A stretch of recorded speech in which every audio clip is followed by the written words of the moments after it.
Welcome to the Boosting Business Breakthroughs podcast, where coaches gain the confidence, motivation, and expertise to make their next business breakthrough. I am your host, Lori Young, certified master marketer, business growth coach, and all-around truth teller.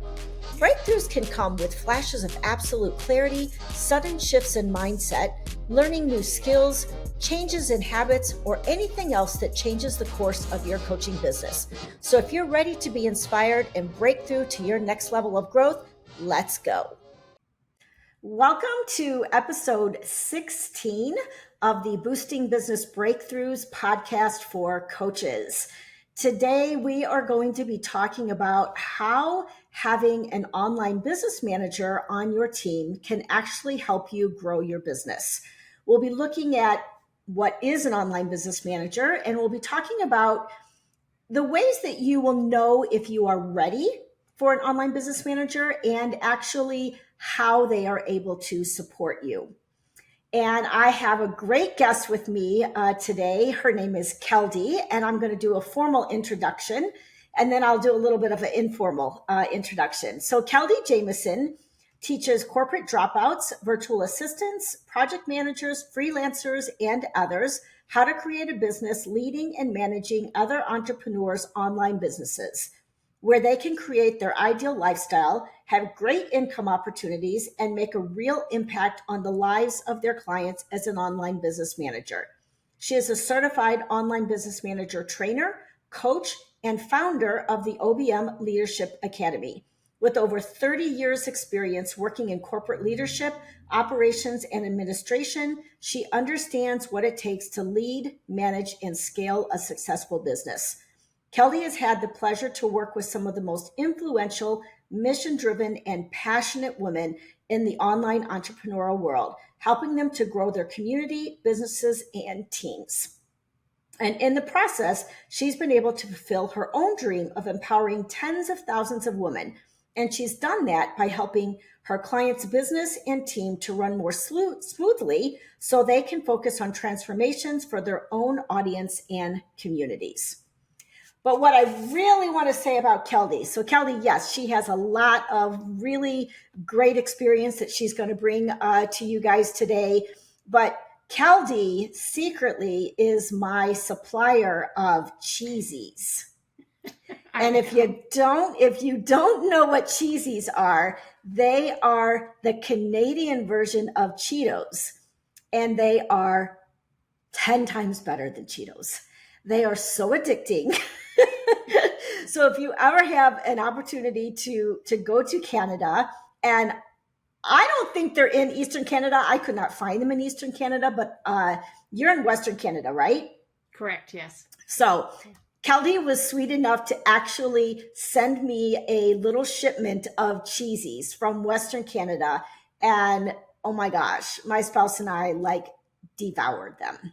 They are a favorite, I think, across Canada. I don't know why. For some reason, they're not where you were visiting, but they're actually manufactured, I guess, central Canada. So okay. I just assumed they were everywhere. But they are a staple. They are not healthy. No. But they are so addicting. I'm so glad that you like them because it's just one of those things we grew up with. Right. And I've tried Cheetos, and they're not bad, but they were still just not. They were not they're not as good as cheesies. They are. But the one thing about cheesies that I noticed, and maybe I'm wrong, but I don't think they have preservatives, do they?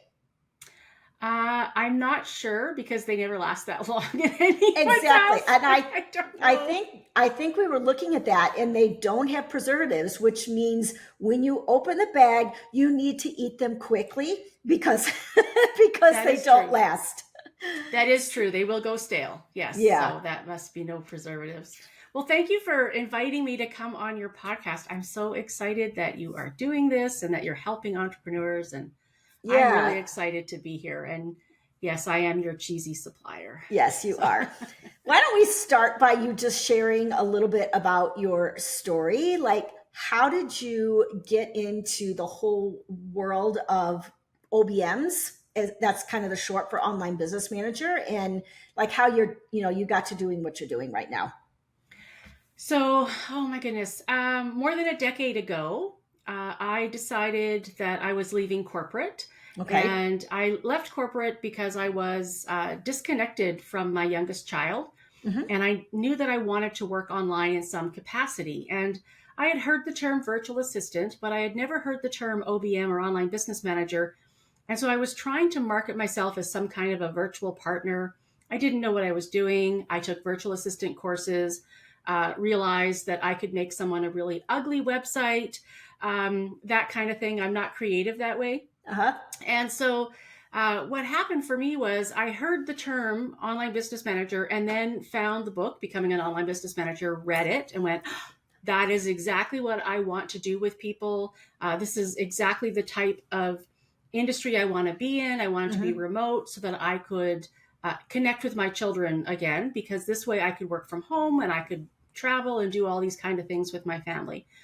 So fast forward, I was able to reconnect with my daughter, which was the main reason that I decided to work for myself. Mm-hmm. And it's been a decade, more than a decade for me as a certified online business manager. I went through the training and all of that kind of stuff and met you in that community a long time ago. And what happened for me was probably, 5 years ago, not quite 5 years ago, my husband and I decided that we really wanted to travel and have possibly this digital nomad life. Mm-hmm. And an opportunity arose for me to become a trainer of the Okay. program that I love so much. And I had been asking to be a trainer, like, are you going to allow us to have other people train for a long time? And I was really excited when the opportunity arose and that I was chosen. And the idea is that I would be traveling the world, and I knew that I needed to jump on the opportunity before my husband even sold his business, because I don't know about the rest of you, but I was not going to be the reason that we were not fulfilling our dreams and our goals as a couple. Right. So I was like, I'm all in. I am now going to train the next generation of OBMs. That's really how I feel, because Mm-hmm. this online world is really just taking off.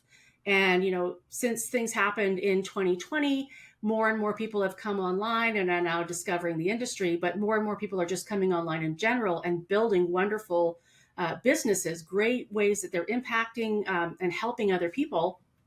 And so I am just like super excited to be the somebody who is training other people to step into this role. Mm-hmm. Online business managers are definitely needed. And so, yeah, I became this trainer to be able to fulfill. We didn't actually get to travel the world yet because, with everything that went on, my husband wasn't able to sell his business as quickly. Okay. But we now have our succession plan in place with our Awesome. children are taking over. So it's all really good. And I'm excited that this is now going to be that next level for me. I am excited to travel and to, just I got to do what I was doing for my career for 30 years Mm-hmm. and transition it online. And so I didn't have to reinvent myself. I didn't have to go and learn a whole bunch of new skills. Right. I got to take my quirks and my uniqueness and my strengths, and I got to create this business for myself. And it's, I've been in business since 2009. And, I never thought that I would be a business owner, but now I would make an awful employee. So So you might as well just stick to being a business owner, right? exactly. So you said you've been in business since 2009. So that's quite a few years. Tell me about like a business breakthrough that you've had that you feel like actually like made a shift or like just changed the course of your business. So I've actually had a recent shift. So Okay. I've had this for the last couple of years. I've sort of been on this journey of curiosity about my mindset. Mm-hmm. I think as we get older, we start to question, why have things never changed? Certain things have ever changed. And I discovered that I have a belief that was ingrained in me from my parents, who were entrepreneurs, by the way, as well. But Okay. the belief is that work has to be hard. So if you want to be successful, you got to work hard. You got to do lots of hours. Mm-hmm. That is how you become successful. And in this online space, I know that that's not true when it comes to the number of hours and all the things that we have to do for ourselves, because literally I'm working with very passionate, influential women who are delegating, and they are getting to just do what they're excellent at in their business. And so they're not working as hard as I believed that everyone had to work in a business. Right. And so when I realized I had this belief, now I'm starting to bust that belief. I'm not going to say I'm 100% over it. It's been ingrained in me for over 50 years that's the story. So, but I know that it's not true. And what's interesting is this last year, I really set my business up to be different. Okay. I no longer wanted to work so many hours. I wanted to be able to travel. I'm a new grandmother. I wanted to be able to have time for my granddaughter and my daughter and just to have more personal time. So what I did was I blocked off Fridays on my calendar. And then a month or two later, I close my door at a certain time, and it's blocked in my calendar that I close my door. And I decided that I was going to force the change of not working so hard by putting it into my calendar, because I kind of live on my calendar a little bit. And what happened was, interestingly enough, I got more revenue. I have more energy, so I'm serving my clients better. And I have that time with my family. And it was very interesting for me to see it. I didn't even realize I was making more revenue.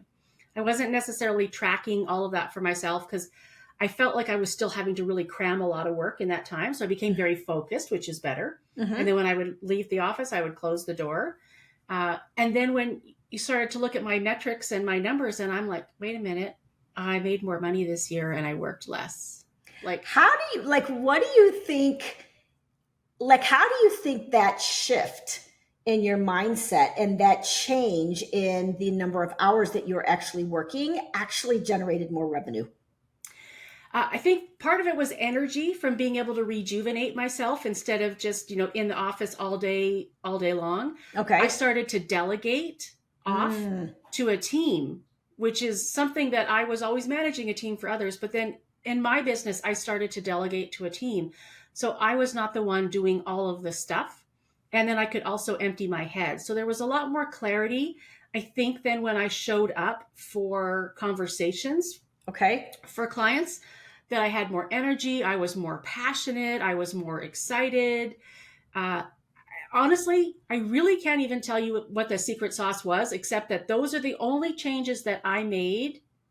And I made more revenue and I had more fun. And I think that makes a difference, right? When we have energy and clarity, we're not, all brain foggy or whatever's going on for us, it can make a huge difference. And just even the delegation and creating that team for myself so that I feel supported was interesting, because a lot of times as a service provider, like, I'm so used to managing and leading other teams and supporting someone else. Right. That's what I do. I serve them and I support.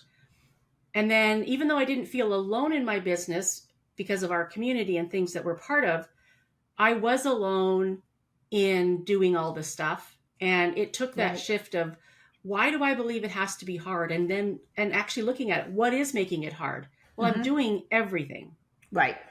That was it. I was doing everything. And so the delegating and the being very intentional with my time, I'm closing my door. So if that has to be done today, I better get to it because I'm closing my door. Right. I think that just made a huge shift. That's super cool. I also think when you put things out to the universe, you can get what you're asking for. So I think, that shift of, I'm closing my door, I want more of a life. And I know that I can bring in more revenue if I have more energy, and just the belief in that as well also came back to me. Yeah. And I think another piece of that is, with you stepping away and not working as much, you're letting go. And I think that there is a certain energy of letting go that enables us to attract more business. Because if we are so focused and so connected to our business, and we're holding on tight to, all of the things that need to get done and all the decisions that need to be made, there's this energy of holding on that doesn't allow for things to come in. And when we let go, and which was what you did, you kind of let go of the business to focus on other areas of your life. It's like you're releasing and allowing like energy to flow. I don't know if Yes. you're spiritual at all, I'm a but little woo. I'm not woo woo, but I'm a okay. little woo. I'm not like super woo woo, but Yeah. I am woo enough Yeah. to believe that letting go enables energy to flow, and money is energy, and so therefore you attracted more money Yeah. and revenue. Yeah.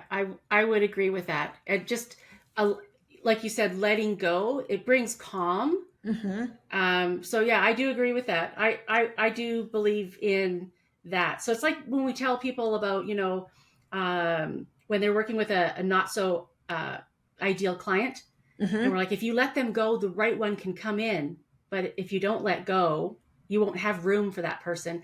And I think Right. that's exactly what you've highlighted for me, because that really is, I think, what it is. I was holding so tight. When you're passionate about what you do, sometimes you don't even realize you're doing it. And there Right. isn't, you have to be intentional. So that mindset shift for me, and purposely and intentionally working on the mindset, and knowing, like, I knew that was the issue, because there was no other reason that I wasn't doing as well as I thought. And I knew that it had to be a mindset issue for Sure. myself. Yeah. Absolutely.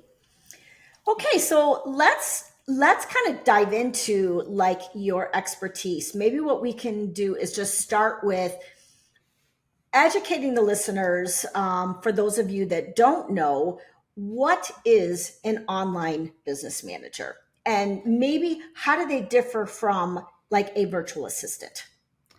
Okay, so an online business manager, what we do is actually in our name. So we manage businesses, Mm-hmm. and we typically work with entrepreneurs that only have an online presence.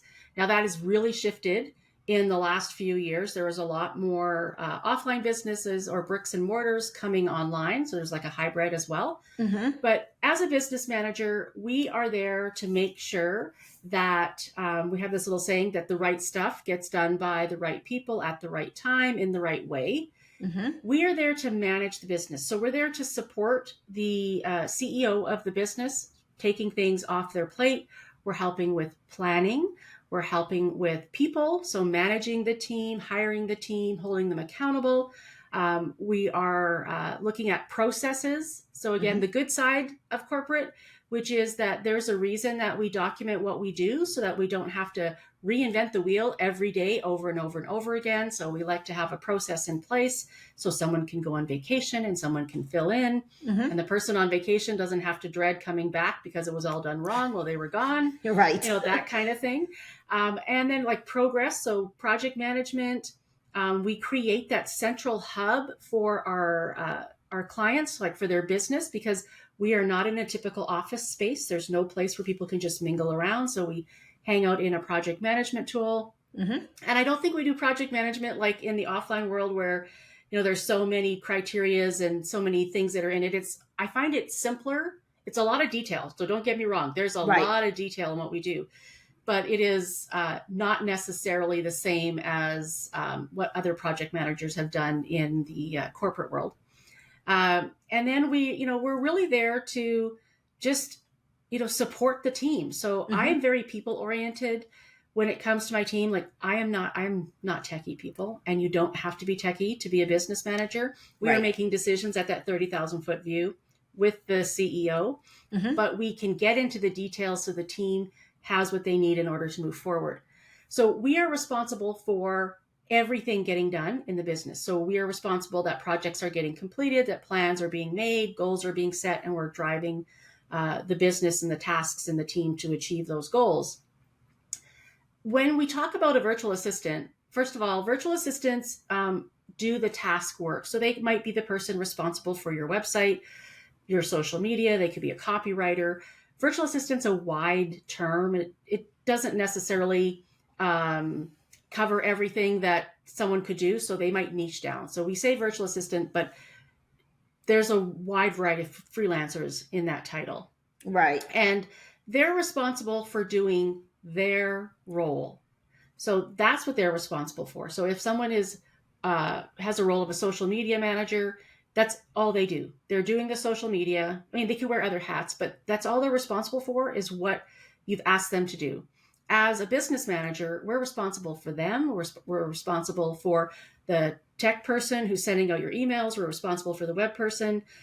We are responsible for the whole business. And so the main difference is I specialize in managing the higher level and the whole team as a whole. And a freelancer or a virtual assistant is responsible for their own expertise and owning their role. And I never like to think of it as a level. It is a role. I am awesome at planning and managing and supporting a team. And other people are really good at making campaigns and sending out emails and tagging and understanding all the code. That is beyond my scope. And so we want to hire experts in this online space, or we get to hire experts in this online space, because we're not also having to choose from just somebody who happens to live 2 blocks over or in our town.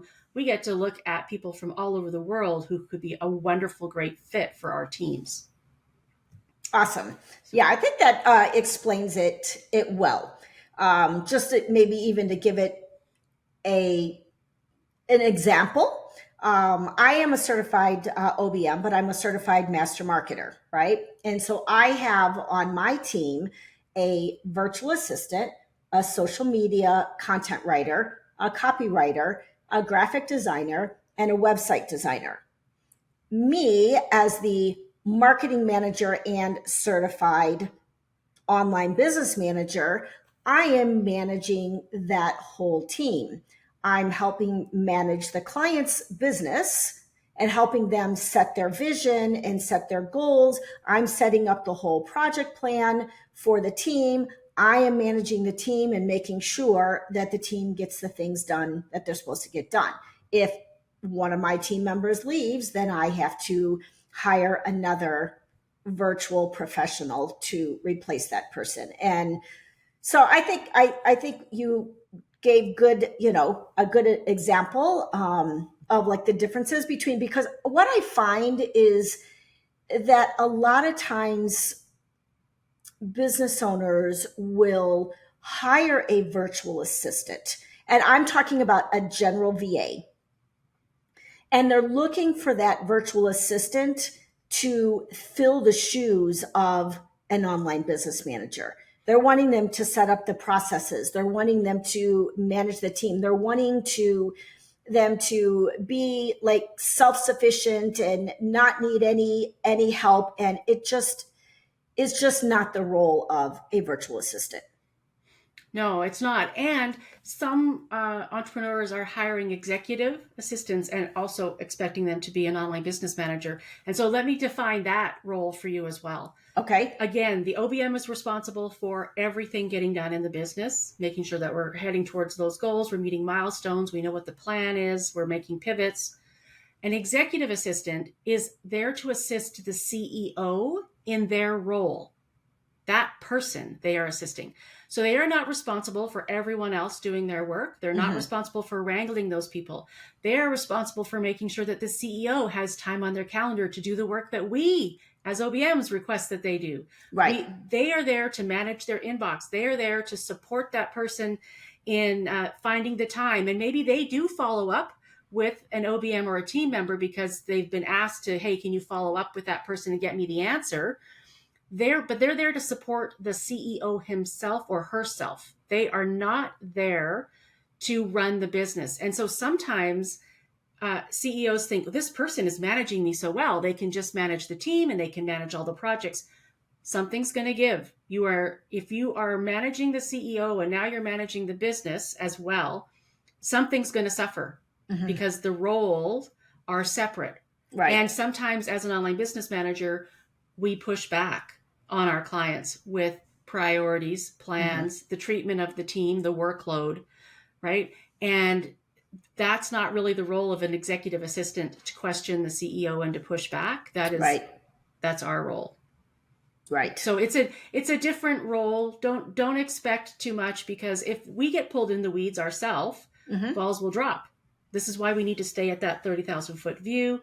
This is why we're actually there to help the client. This is why when you're ready for a business manager to come in, it's going to free you up to do more of what you're great at. Maybe you have to do some more research or define the goals better, or whatever it is that you have to maybe shift in yourself to grow your business or to scale your business, which are different things. You can bring in the business manager to take that workload off, so that we're managing the day-to-day for you. And so you need a business that's ready for someone to manage the day-to-day as well. So I think we're probably going to touch on that. But I was just going to say, that's a great segue. Let's talk about like how you know you're ready for an online business manager. So I have my own little set of rules here about when you're ready. There's times when you can work with an online business manager in a project role, when you're not ready for one full time. But for me, I'm looking for a business that has, at least one, but I'm more of a 2 to 3 team members on your team. Okay. And that you have consistent recurring revenue in your business in the range of $10,000 to $20,000 a month in revenue. So I'm not talking profit, I'm talking revenue. Okay. And here's why. I mean, we all got into business to make money and to support ourselves and whatever else that we decided to get in business for. So you have to be able to pay yourself. We all have to pay taxes. So that's another thing. Then we have to be able to pay the team of doers, the people that you actually hired that are on your team already. Right. And then you can bring in a business manager at that point. So the reason I'm saying that I want you to have consistent recurring revenue and at a higher level is because it has to be beneficial for everyone. It has to be the right timing. And I'm not saying that everyone doesn't want an OBM and everyone needs one. I wish we could work with everyone. Right. But just to be fair, you went into business to make money. And if you are giving that money to another manager, it's not going to last long, right? So you need to make sure that you are supporting yourself and whatever the needs are for your business. And so that number could be 10,000 for one person, 20 for another, and 40 for another. Like we don't know what that number is, but you need to be able to pay yourself what you're looking to pay yourself. You need to be able to pay your taxes. We got to put that stuff aside because they'll come out and get us later, whatever. And we need to be able to pay that team. And as your business grows, your team is going to grow as well. So that number can be ever changing. And some people have more costs involved with their business than other people. So that number, again, can shift. But it really is about making sure that when you hire an OBM, that we're going to come in long term. Like that's the other reason it's consistent recurring revenue. We don't want to come in for a month and then have you tell us, oh, I can't really afford you anymore. Or we tell you, you can't afford us anymore. Right. We don't want that. If you can't afford us, that doesn't mean that you can't work with a specific OBM on a package. Like they might have an offer for you to help you get more organized or to help you with a specific thing that you want to get accomplished, but they're in and out of your business and you're still managing your team and your day-to-day. So I know one of the questions that is going through listeners' minds, or maybe even they've encountered this, and that is the sticker shock between hiring a virtual assistant or an executive assistant and hiring an OBM. I like to be upfront with clients. So let's talk about what are the typical range that you should be paying a virtual assistant or executive assistant, and what is the typical range when you hire an OBM? So virtual assistants can have like a wide range of dollar amounts. So in North America, depending on the role, you could pay anywhere from $20, maybe low end, some are even lower, and newly starting out and just figuring out their own costs, like their own pricing. But I think typically you're looking at that $35 to $50 range for a North American OBM. Different parts of the world, people have different pricing. So it just depends. OBM or virtual assistant? Virtual assistant. Yes, 25 to 50, especially if they're an executive assistant. Yes, yes. Mm-hmm. And if they specialize in anything, because sometimes, like, here's the thing, you can have someone who knows a little bit of everything, which can be wonderful when you're at a certain level. Mm-hmm. And then when you get into a bigger team, it's nice to have specialties and Yes. experts.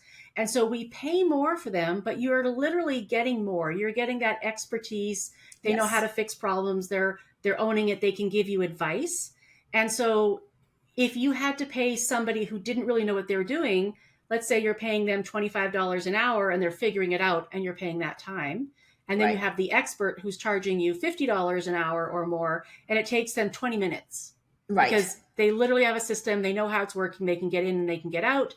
And so you're actually saving money by paying for the expert. Right. So it depends. And if you have a budget that is the $20 an hour for your virtual assistant, then you are going to spend more time training that person up into the role. It's just, Right. it is what it is. When it comes to an online business manager, we don't typically charge hourly. We charge by packages or a retainer rate. Mm-hmm. And while it might feel like it's based on hours, it is actually based on results and the size of your team, how many launches you're doing, what's going on in the business, and what we feel we can do for a certain amount of money. So yes, there's a little bit of time in our calculation, Mm-hmm. but we don't charge an hourly rate. That's not what we're doing. We're coming in saying, you have this big of a team, you have this much going on in your business. I can sort of calculate in my head what I think that might take me, but it could be longer. Right. There could be ebbs and flows in your business. So there's times where there's maybe a little less work, and then there's times when there's a lot more work happening in your business. So we're trying to deliver on results. Mm-hmm. And so we do retainers. And you can find some OBMs that will do like a 20, or whatever, like what is it, like let's say 2,000, not 20, $2,000 for a small team with not much going on. Mm-hmm. But you might also have a bigger team where somebody is charging you $6,000, $8,000. I've even seen OBMs charging $10,000 a month when there's a big team and there's so much going on in a business. I mean, I've seen business owners that are coaching and doing courses, and they have a podcast, and they have a YouTube channel, and they're doing a lot of social media and a lot of repurposing, and they have big plans for the future, and they're changing up their website branding. Oh my goodness, they can do a lot in a year, some of these people. And they're going to pay for that. They're going to pay for someone who's going to be in there coordinating all of that. So, and some OBMs actually come with a team, right? So some will bring a team. True. Or maybe not a whole team. Maybe we'll bring, maybe we have access to somebody that is like a boutique agency, we'll call it. Like, oh, you don't have a podcast manager on your team and you want to start a podcast. I know I've got someone on my team that can help us get that set up. They're in and they're out. Right.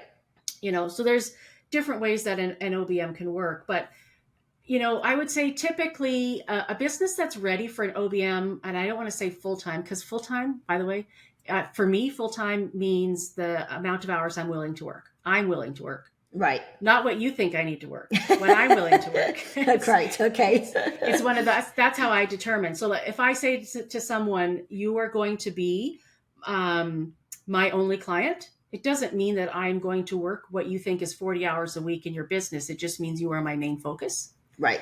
And you have all of my attention. That's what it means. Right.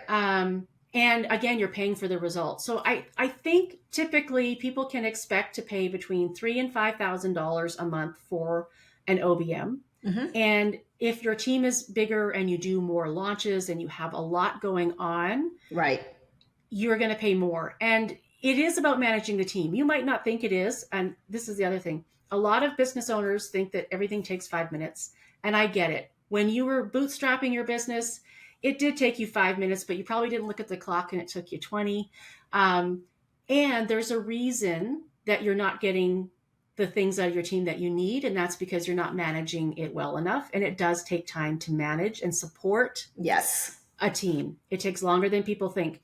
And so the more team members you have, yes, we can do more specialized things for you and get more done. However, as the OBM, I am managing more people. Right. And that's more dynamics, and there's more shifting of things, right? There's a lot of multitasking A lot that more goes on in tasks there. you're managing, a lot more communications that you're managing. Yeah. Yeah, for So sure. yeah, it is definitely more based on results. So that's what you're looking for. Okay. And also business owners should be looking at realistic expectations. So when I Okay. say that, it's like um, we want to do it all, but we need to do it based on the vision and the goals and the resources. And that's why an online business manager is so important, because we try to bring the reality check. We're not trying to say no to all your wonderful Mm-hmm. ideas. We are just trying to bring reality into what you want to do in the next year, in the Right. next 3 years. We're just trying to, that's a great idea. I love it. We need more money. How are we going to make more money so that we can Right. bring that to life? That's a wonderful idea. We need 2 more team members to help pull that together for you. We don't have that yet. I know that you want it now. So what are we going to prioritize in order to make that happen for you? So we're there to really support you using data, and supporting the team in order to bring your vision to life. I think I've heard the term used to describe an OBM as they are the container for the business owner.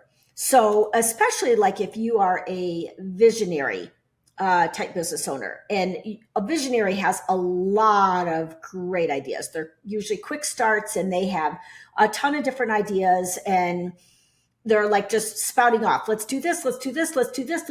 And the OBM is the container. It's the one that holds the space for all of those ideas. But they're also the ones that, like you said, determine when can we get this done? How are we going to get this done? How much is it going to cost to get this done? Like, what's realistic for us to get this done? Let's put this on the back burner and let's focus on this. I mean, I think that's one of the biggest values of an OBM, right? I agree. Being that container for all of that, we are definitely like your champion. So as an online business manager, when I select clients that I work with, it is because I'm motivated to be part of that team. Mm-hmm. And I fully support you in your impact, in your messaging. And I want you to bring all of your vision and all of your dreams for your business to life. And I am there to help guide you when we have unrealistic expectations, so you don't feel like you're let down or you're not achieving your goals. We just might have to pivot, do something a little differently, find a different way. I'm probably your best champion. I mean, Mm-hmm. when we work online, we typically work with contractors. Right. And as an OBM, we're a contractor as well. But we're not employees, and you're not hiring employees typically in this space. And so, as much as you are super passionate about your business, you also have to realize that we're there to help you work smarter with that. So you love your business, 125%. I love it 100%, maybe 95%. And the team members that are doing the work have lots of other clients as well. Like a lot of VAs can typically have like 15 clients. So they have lots of clients they're trying to manage.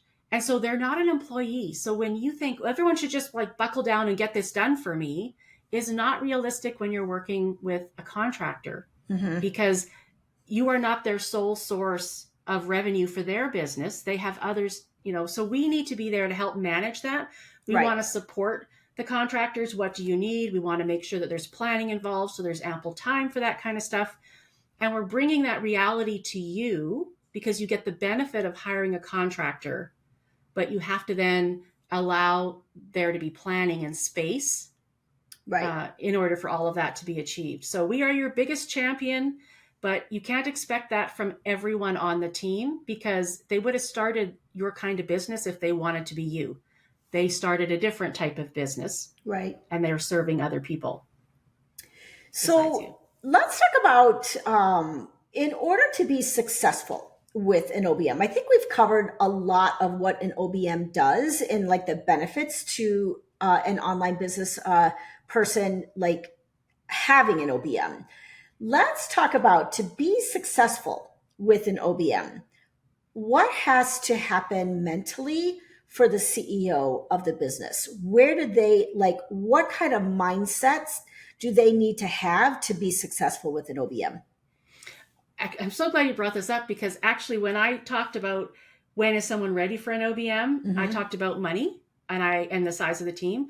What I left out was you have to be ready from a mindset point of view as well. Some people are not ready for someone to come in and help run that business. So if you are a micromanager with no plans to try to improve yourself to not be a micromanager, Right. hiring an online business manager is not going to work for you, because the idea is that you are going to let go and delegate the business, not the whole business. We're not abdicating our business to an OBM, but we're going to handle the operation side and try to take as much work off your plate. But when we do that, you need to be able to let go. You need to be able to, I don't know, how do I say this? Dive into a little bit of self-development. Like, you have to be curious and open to do things differently when you're working with an online business manager. You have to be able to let go. You have to learn to trust. It doesn't mean that you don't check. I mean, again, as any business owner, we have to check that people are doing what they're supposed to be doing. We have to know our numbers. We have to still be in our business. So I just want to also make that clear. We still have to be in our business as a CEO. But you need to be willing to let go. You need to be able to understand that your team is going to make mistakes, and they're going to find solutions, and they're going to correct those solutions. So when you're ready to work with an online business manager, you are really ready to step into being a CEO. You no longer want to be the bottleneck of your business. You are not the go-to person for every little thing happening in your business. You're ready to kind of actually look at where we're going to go in the future. So now you're starting to become a real visionary. Where are we going to be next year? Where are we going to be in 3 years and 5 years? How can I serve my audience and my client base better? All of a sudden, you're shifting into that 40,000 foot view. So an OBM might be at 30. Right. We're hearing, but you're now shifting into this other space. And sometimes CEOs don't know what to do with themselves when they're not doing all the stuff. Yeah. Right. That can be a challenge as well. But yeah, to be ready, you have to be ready to let go and to delegate and to stop being a micromanager. Right. It doesn't mean that you don't build trust. I mean, a lot of people say, oh, this person's making me do it that way, my way or the highway. Well, build that trust with that CEO so that we can figure out what is it that you're looking for. And then let's do that your way for a little while. How's it working? It's working great. We're going to keep it up. It could actually be improved a little bit, and then building that trust so that we can then make some small changes over time to where they really begin to trust us and we can run that business for them. So there can be a shift, but you have to be willing to step into the CEO role. Like, lose the name solopreneur, right? When you're hiring that team and hiring an OBM, you are moving into the CEO role. The business should run without you. It doesn't mean that we don't need you. Like, again, you can't abdicate your business. Right. But you can go on holidays and you shouldn't have to check in with your team. Right. The OBM is doing that for you. Yes, the OBM is doing that for you. So we want you to do all of those things. So again, like I talked about earlier, I realized I had more energy and creativity, and it will affect the business the more you step into that role and give yourself those things that you wanted out of your business in the first place, right? Absolutely. I love that. I love the way how you described that you need to be ready to be the real CEO of your business. And if you look at the CEO of any big corporation, they are not in the weeds. They are not they don't even know half the time what's going on with a lot of their team members, right? They're more with the senior management, and your OBM is your senior manager. So that's who you're working with. And it's freeing. I would really, I haven't gotten to that point yet of bringing on, I think because I am an OBM myself. So it's and I love managing my team, but one day I'm going to get to the point where I'm going to need an OBM as well. And I know it will be very hard to not manage my team because I love working with my team. It will be very hard to trust that things are getting done, that the clients are being served at the level that I would want them to be served. So there is a definite mindset shift and definite growth that has to happen to really be the CEO of your business. Mm-hmm. And sometimes it's not even the delegating part. Sometimes we need that inspiration from outside. So when you're stepping into that CEO role, what is it that you envisioned for your life? I like to ask the CEOs that, oh, I want to be walking on the beach and spending more time here and there. And so when they're not disconnecting enough, when they're not delegating enough, it is, you brought me in here so you could have this freedom, and that will help you with the shift. So when we are afraid to let go because we have a certain standard we want to make sure is met, that's where training and processes will come in place. And I get it. As an OBM, we're so used to doing all the managing, and we love talking to people, and it's part of what brings us joy. But when we're stepping into that CEO role, you again need to be intentional. So everything's about intention.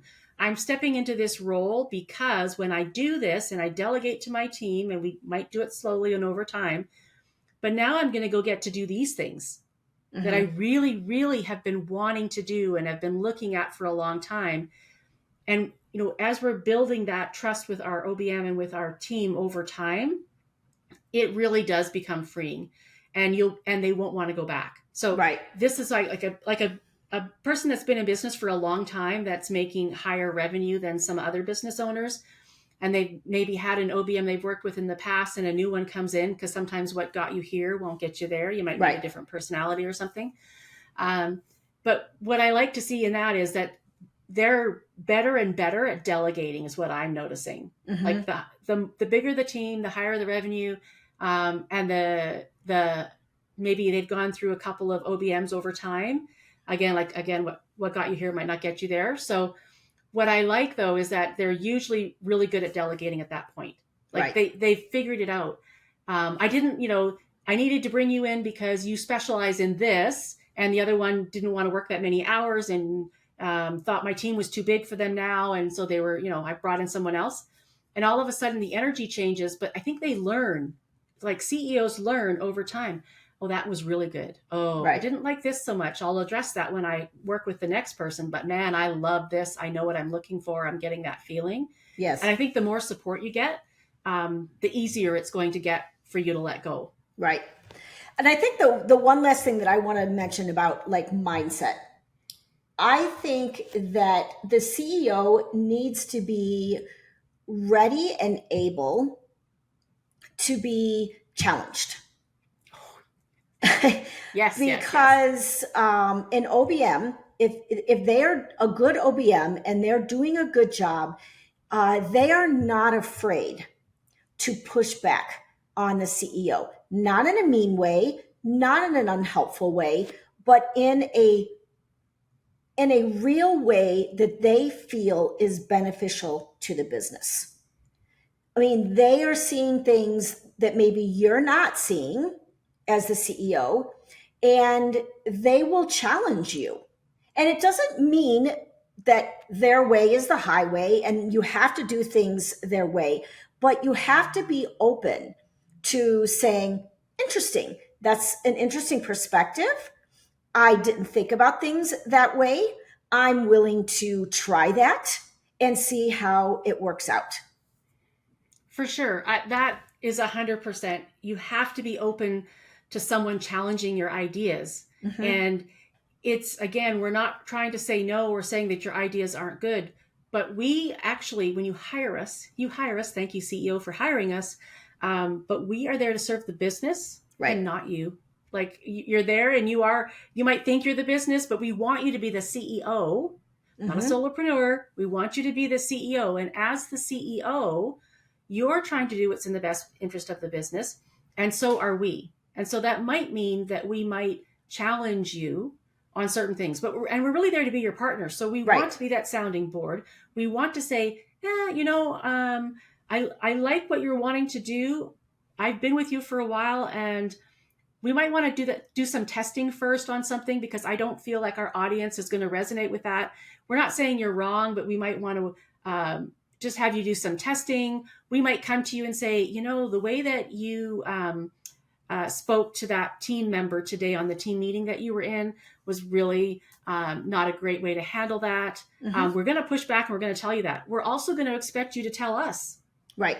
We want you to tell us that what's working well, what's not working well. Absolutely. With us. We have these uncomfortable conversations, but we are pushing back because we're doing what's in the best interest of the business. And sometimes as the CEO, you will be like upset because we're trying to tell you that maybe you shouldn't go on vacation and get back from vacation 2 days before the launch is happening and you got to go live. We might have some things that we would appreciate if you could come back to work a little bit sooner. It's small things like that we're not saying, oh yeah, stay away, come back 5 minutes before your first call in the launch, because we want you to be refreshed. We're going to say, maybe not. Yeah, exactly. Maybe not. Oh, you're going to that place that has no internet and you promised the team you would have these things ready for them to edit. Can you go to a different hotel for the day? Or we're going to be challenging you, because we're doing what's best for the business. We're looking out for your team, but we're looking out for your customers and your clients and your audience. Yes. We want to make sure that you're fulfilling on those promises that you made. Right. Right. Besides the goal. And, the one thing that we didn't really talk about is OBMs are also going to bring you numbers, right? We love metrics and data. And so sometimes you might have a gut feeling as well. And as an OBM, we might challenge you with that gut feeling based on numbers. Like, hey, the numbers don't support that. It doesn't mean that we can't test your idea, but we might not want you to go all in with something unless we've done some testing. And I think I've said this a couple times, but testing, think of it as playing. Think of it as like a little bit of information. And am I on the right track? And, I'd probably say about, 75 or even up to 90% of the time, business owners actually do have great ideas that are moving in the right direction. Right. But every so often, they need a reality check with some numbers. And we can say those numbers are supporting you. You were right. Or, that number's a little off. What do you want to tweak? What do you want to change? So we are there to challenge you. So I do like that. You have to be willing to be challenged and again, give the feedback to the OBM, because we want that as well. We are we're professionals. Yes. So let's help the listeners understand. Let's say they've listened to this and they're like, oh my God, I'm so ready for an OBM. Where do you find an OBM? Well, for me, the easiest place to find an OBM is at the International Association of Online Business Managers, which is where the certified OBMs hang out. Okay. You can go there and look through the directory, and you can search and filter words, or you can just scan through and find OBMs in there. You could submit a request for proposal. So tell us all about you, all of your goals for your business, what's working, what's not, what are the tools, what your budget is, and you will have people that will submit a proposal or reach out to you. When you're looking for an OBM, what I love about our certified OBM community is that we are all trained on the same foundational stuff. So no matter who you get through that directory, we've gone through the same training. Because here's the nice thing. We always update the training in for OBMs that haven't recently, gone through the program, but they get the updates. We have a community that supports each other. And this is the biggest win. I want to share can I share a tiny story about how our community is so awesome? Yes. So I am not techie. I think I've said that. Everyone in our community, there's over 400 people in our community. They all know I'm not techie. I wear it like a badge of honor that I'm not techie. And I had a client that was doing this launch, and she had her coach promoting us. So he sent an email to hundreds of thousands of people saying, check out my colleague's website. She's got this great program. The website did not turn on in the morning with the little timer thingy. Okay. And he was getting customer service emails. Oh. So my web person was a digital nomad, and he happened to be in Costa Rica, and he had warned me the day before, the timer's set, it's all going to work, don't worry about it. And there's a storm coming through. So if it doesn't work, email me, I'll get it, but don't worry, it's going to work. So of course he jinxed it, put it out to the universe. The universe made it true. So I came into the community and I said, this is what is happening right now with my client. We have a huge launch.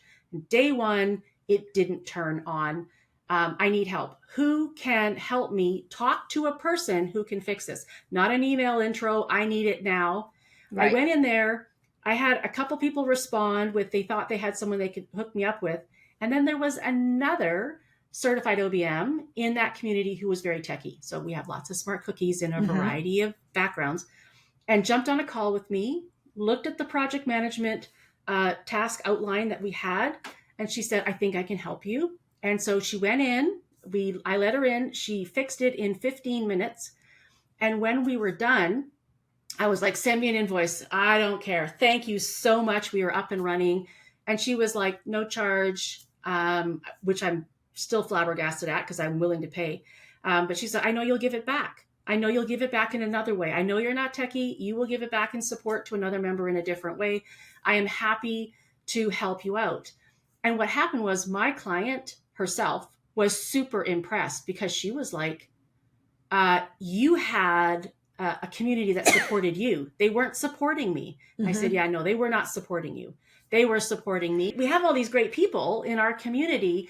And so there's additional support with hiring a certified OBM. Like, we're not going to come and rescue and do a whole bunch of things for a random client, but just know that the person that is serving on your team has this huge network of support.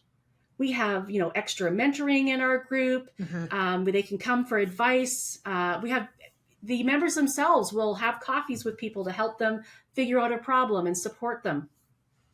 There's nothing else like that out there. And probably in a lot of other types of associations, that is not out there. Like if you think about like an accounting association, are there just random people around to help you out? Right. Maybe, maybe not. In our community, we are there to support each other. So even when we need advice with tools and tech, but people can come in and say, hey, I'm trying this new tool. There is a lot of support. So yes, I love our industry. I love the certified OBM community. I love the fact that we all have the same base knowledge. And then you find the person that is niching in something that is really relevant to your business or your personality. And knowing that they have a support system behind them as well I know the benefit of it. So I can never say enough about being a certified OBM because I think it's really, really important. I don't know if you want to put a link later to where they can find the association to hire. Yeah, it's onlinebusinessmanagers.com, right? Or onlinebusinessmanager.com. Yeah. Okay. Just onlinebusinessmanager.com. I will drop the link in the show notes. Okay, awesome. Because there's a spot where it says hire an OBM and you can click the button and it'll take you to fill that out. Okay. So let me just end on, we have covered so much. And I like to end in just a very lighthearted way by asking you, like, what is a book or a TV show or a podcast that you are currently binging that you love? Okay. So I am a geek. I don't know why, but I'm a geek. So I love all things kind of like Star Trek. So we just finished Star Trek Strange New World. Okay. We just finished that, but there's like a variety of things that I like. So I love like Big Bang and I loved the series Schitt's Creek. And I also I love that one. Yes, I love it. And The Good Place. I love positive, uplifting, different kind of thinking things. I mean, and Star Trek fits because they're trying to make a better world in the future, right? So I kind of tend towards those things that make you think a little bit and that are a little fun, because what we do is serious, but I still like to have a lot of fun when I'm working with my team, and when I am watching TV, that might be what it is. But if I do have a book recommendation that I wish I had read this years and years ago, but I didn't, which is The Alchemist. So if someone has not read that book, it is a very, very good book to read. Awesome. Alchemist. Yeah. Awesome. All right. So I just want to say thank you so much for being here, for sharing your expertise. I think that we've given the coaches that are listening a lot to think about. And I think you're going to know when you're ready for an OBM, it is going to be one of the best investments that you can make in your business. So thank you again for being here. Thank you so much for having me on your podcast and for doing this for people so that they can build those better businesses. So I really love what you're doing. So thank you for having me, Lori. Of course. That's a wrap on today's episode. Thanks for listening to the Boosting Business Breakthroughs podcast. Want to hear more business breakthrough ideas? I'll be back next week with a new episode to help you grow your coaching business. If you enjoyed listening, make sure you subscribe, leave us a rating, and tell all your coach friends where to find us. Head over to boostingbusinessbreakthroughs.com to learn more. Thanks for listening, and remember, your next business breakthrough is waiting for you.